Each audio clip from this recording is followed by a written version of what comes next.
السلام عليكم معلنين wanaagsan isku soo noqod wanaagsan maanta waxaynu qaadan doonaa maadada physiology casharkii sagaalaad oo inoo ahaa mid taxana casharkan maanta waxaynu ku baran doonaa systemic physiology casharkii labaad casharkan maanta waxaynu ku qaadan doonaa system caan ah oo loo yaqaan endocrine systemka waxaynu ku baran doonaa laba qodob oo aad muhiim u ah labadaas qodob oo kala ah hormones and waxaynu baran doonaa endocrine glands oo ah qanjirada loo yaqaan endocrine glandska iyo dheecaamada ay leeyihiin ayaynu ka hadli doonaa qodobka kalena waxaynu kaga hadli doonaa biidnillaahi jalla wa ala waxaynu ka hadli doonaa hormonal structure and synthesis oo ah hormoonada laga soo daayo qanjiradan loo yaqaan endocrine glandska sida loo soo daayo iyo qaabka ay yihiin waxaan filayaa dhamaadka casharkani inaad inala socon doontid biidnillaahi jalla wa ala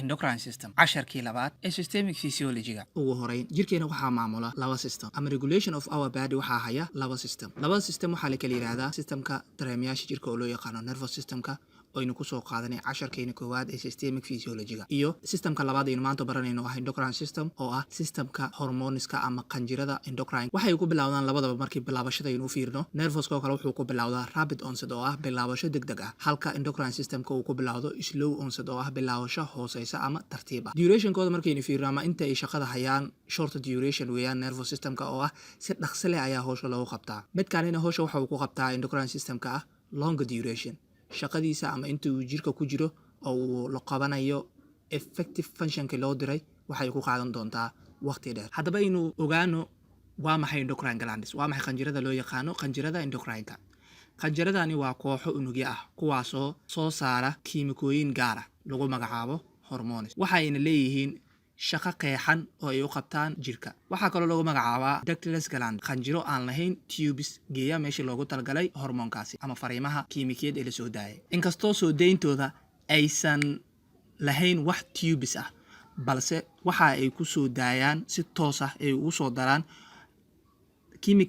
specific chemical secretionka ay soo daayeen ay ku soo daraan dhiigga iyo xididada lymphatic oo ah lymphatic vessels ay ku soo daayaan astaamaha guud hadaynu u noqono astaamaha guud ay leeyihiin hormoonada laga soo daayo endocrine-ka waa kuwa gaar ah horta waa specific chemical substance walaxo kiimikeed oo gaar ah labo waxaa soo daaya qanjiro aan lahayn tubes marka la fiiriyo dedejinta falgalada marka la fiiriyo waa mid small ah waa kuwa tiradooda aad ay u yarta waxaana lagu gudbiyaa markaynu fiirino astaanta afaraad waxaa lagu gudbiyaa dhiigga si toos ah ama si aan toos ahayn marar qaar waxaa lagu gudbiyaa lymphatics-ka waxaana lagu geeyaa target cellka unugii loogu talagalay in la gaarsiiyo hormoonkaas ama dheecaankaasi kaasoo lahaan doona isagana unugaasi wuxuu lahaan doonaa specific hormone receptor oo ah receptor u gaar ah inuu qabto hormoonkaasi gaarka ah ee laga soo daayay qanjir ka tirsan endocrine glandiga si uu si toos ah ugu falgalo una qabto biological effective loo baahnaa qodobka koowaad oo ahaa hormones and endocrine glands hormoonada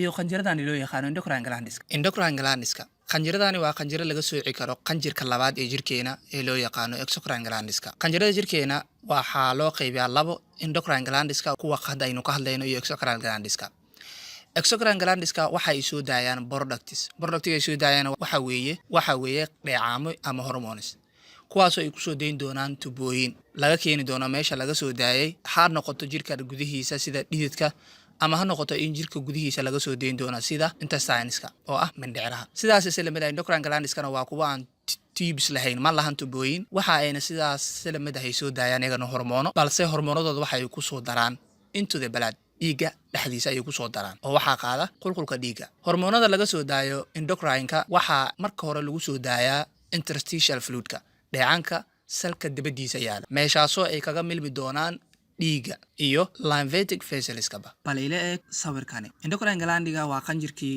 endocrine ka tirsanaa waxa uu soo daayay hormone si toosa waxaa loogu soo dayn doonaa xididada dhiigga kadibna waxaa la geyn doonaa target cellka waxa uu leeyahay inuu sheegnay receptorkaasi wuxuu qaban doonaa hormoonkii la soo daayay midkii isaga u gaar ahaa isaga loo soo diray kadib waxaa dhici doona ay soo saari doonaan resultka la soo saari doona waxay noqon doontaa biological effect oo ah saameyntii biological ahaan loogu talgalay oo ah functionkii gaarka ah ee loo soo daayay inuu sameeyo hormoonkaasi.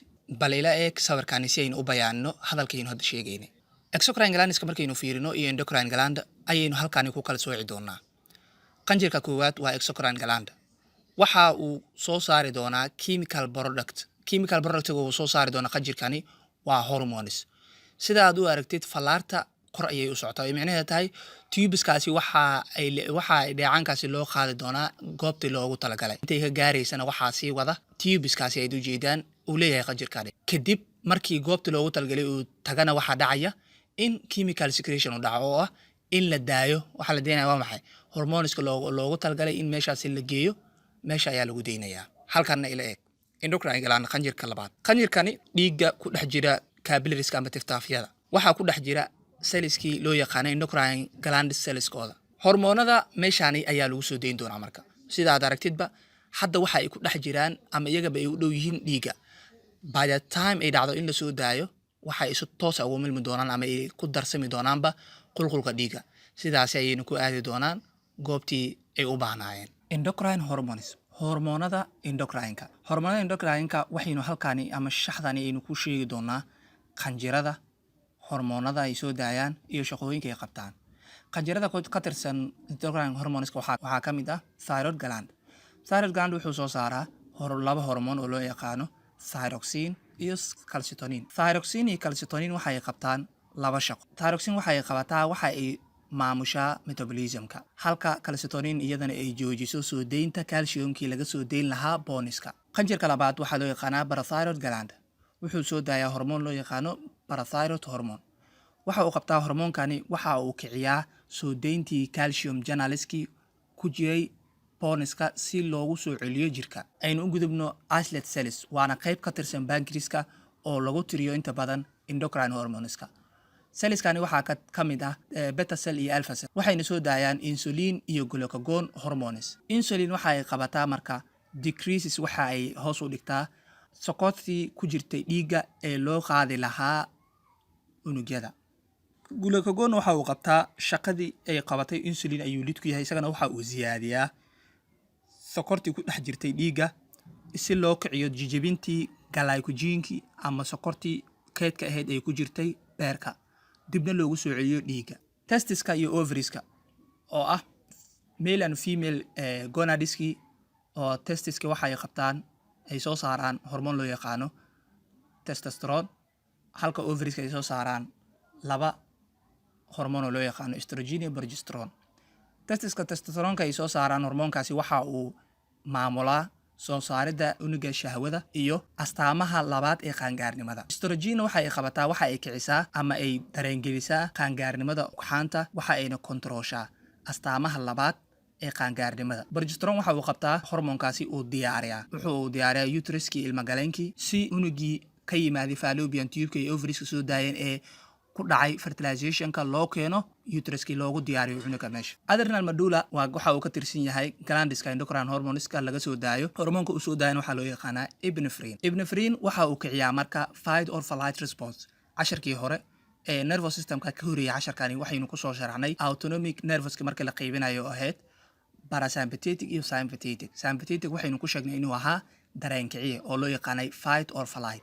waa marka qofka uu kacsan yahay oo dareen ahaan iyo emotion ahaan uu kacsan yahay ayaa loo yaqaanaa fight or flight. responsegaasna inta badan waxaa qayb qaata soo deynta hormoonkan ee loo yaqaano epinephrine. adrenal cortexka waxa uu ku tirsan yahay glandiska endocrineka ay leeyihiin.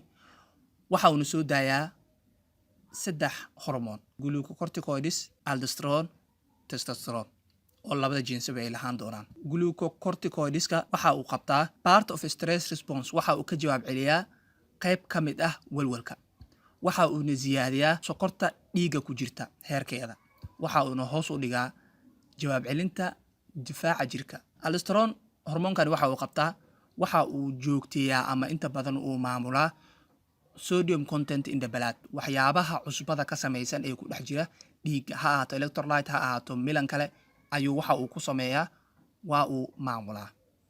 testosterone hormoonkani markii loo fiiriyo labada jinsi ee male iyo female ba waxa uu ka qayb qaataa marka body form adult body form oo ay tahay jirkii qaangaarnimada qofka weyn uu lahaan lahaa in la diyaariyo sida greater muscle mass oo ah qofka in uu la soo baxa murqo waaweyn. Pineal gland qanjirkan waxa uu ku yaalaa maskaxda, waxa uu soo daayaa hormoon loo yaqaano melatonin. Hormoonkan waxa uu inta badan ka qayb qaataa wareegga ama heerarka ay soo marto hurdada iyo naasleyda intooda badan habdhiska tarankooda ama wareegga ay u tarmaan ayuu inta badan ka qayb qaataa. Hormone secreting tissues nudayaasha soo saara hormoonada. Guud ahaan waxaynu ognahay dhammaan xubnaha jirkeena in ay qabtaan shaqooyinka endocrine. Laba aynu qaybina marka kuwo ay shaqadooda tahay kana tirsan endocrine glandeska qabta shaqadii loogu talagalay ee endocrine ku lahaa iyo xubno kale oo iyagana associated la qabta howlaha uu qabto endocrine systemka ama endocrine glandeska howlaha ay qabtaan oo kale ay qabtaan xubnahanin. Waynu kala saarina marka hypothalamus oo kale pituitary gland, thyroid gland, parathyroid gland, suprarenal glands, endocrine portion of pancreas, primary sex organs oo testiski iyo xiniinyihi iyo xanti, thymus gland iyo pineal gland. Dhammaantaani qanjiradani waxa ay qayb ka yihiin endocrine glands, waxa ayna qabtaan shaqooyinkii loogu talagalay endocrine-ka. Organiska endocrine function-ka qabta waxaa ka mid ah wadnaha oo kale, kiliyaha oo kale, beerka oo kale, maqaarka oo kale, tubadani loo yaqaano GIT oo ah gastrointestinal tract, tubada ka soo bilaabato dhuunta ilaa gaarta anaska iyo placenta. Tani waxa ay soo galaan organada qabta shaqooyinka endocrine-ka. Waxaa halkan inooga eg muuqaalkeenii maanta aynu kaga hadlaynay systemic physiology, endocrine physiology. Haddaba haddii ay jiraan su'aalo ama waraah aad inala wadaagaysid inoogu dhaaf qaybta hoose ee commentiga.